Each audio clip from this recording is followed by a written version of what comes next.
পৰ্বত পাহাৰে আগুৰি থকা প্ৰাকৃতিক সৌন্দৰ্যই আকৰ্ষণ কৰা কাছাৰ, হাইলাকান্দি আৰু কৰিমগঞ্জ জিলাক সামৰি বৰাক উপত্যকা গঠিত হৈছে। বৰাক নদীখনে পূবৰ পৰা পশ্চিমলৈ কাছাৰ জিলাৰ মাজেৰে হাইলাকান্দি আৰু কৰিমগঞ্জ জিলাৰ উত্তৰ সীমায়েদি ২২৫ কিলোমিটাৰ বৈ গৈছে। বৰাক সমভূমিখনক কাছাৰ সমভূমি বুলিও জনা যায়। বৰাক সমভূমিৰ উত্তৰ, দক্ষিণ আৰু পূব দিশত পৰ্বত পাহাৰে আগুৰি আছে। ইয়াৰ উত্তৰ ফালে মেঘালয় মালভূমি আৰু বৰাইল পৰ্বতৰাশি আছে।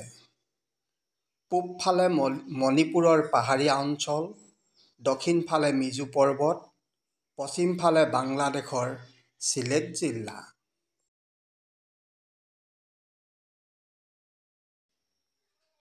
বৰাক নদীৰ উত্তৰ পাৰৰ উপনৈসমূহৰ ভিতৰত চিৰিং, ডিক্সা, দীঘলী, জিৰি, মধুৰা, জাতিংগা, লাৰাং আদিয়েই প্ৰধান।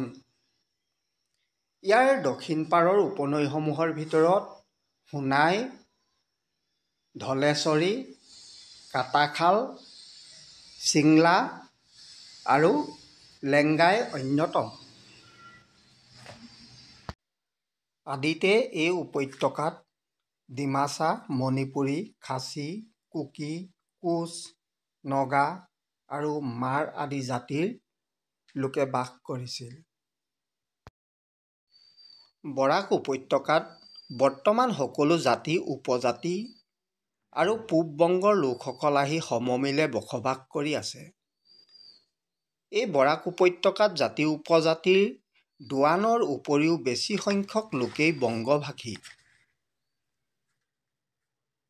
অতীজত এই বৰাক উপত্যকাত কছাৰীসকল বৰ প্ৰভাৱশালী আছিল। কছাৰী ৰাজ্যৰ পুৰণি শৌৰ্য-বীৰ্যৰ চানেকি এই দুমহলীয়া ৰাজ অট্টালিকাসমূহ, পুখুৰী আৰু সীমাৰ পকীবেৰেই ইয়াৰ চিনাকি দিয়ে। শিলচৰ চহৰৰ পৰা ২৪ কিলোমিটাৰ দূৰত খাছপুৰত দেখা পোৱা যায় কছাৰী ৰজা কৃষ্ণচন্দ্ৰই ১৭০৭ চনত নিৰ্মাণ কৰা অতি পুৰণি কালী মন্দিৰ।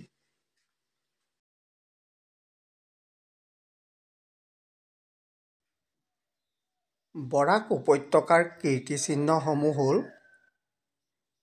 আলী কুলী কো নামৰ এজন মোগল ফৌজদাৰে নিৰ্মাণ কৰা বদৰপুৰ দুৰ্গ, মুছলমানৰ পবিত্ৰ স্থান চুফী সন্ন্যাসীৰ দৰগাহ, কালী গোসাঁনীয়ে পূজাৰ প্ৰসাদ কেঁচাই কেঁচাই খোৱা বুলি প্ৰবাদ থকা কাছাকান্তি মন্দিৰ, শালগংগাৰ বিষ্ণু মন্দিৰ,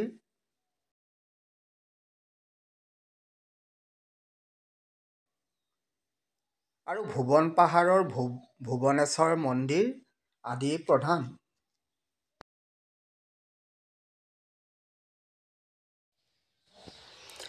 পৰ্যটকৰ আকৰ্ষণীয় স্থান ৰামনগৰ আলোৱা হ্ৰদ আৰু পৰিভ্ৰমী চৰাইৰ মোহনীয় দৃশ্য উপভোগ কৰিব পৰা সোণবিল। ধন্যবাদ।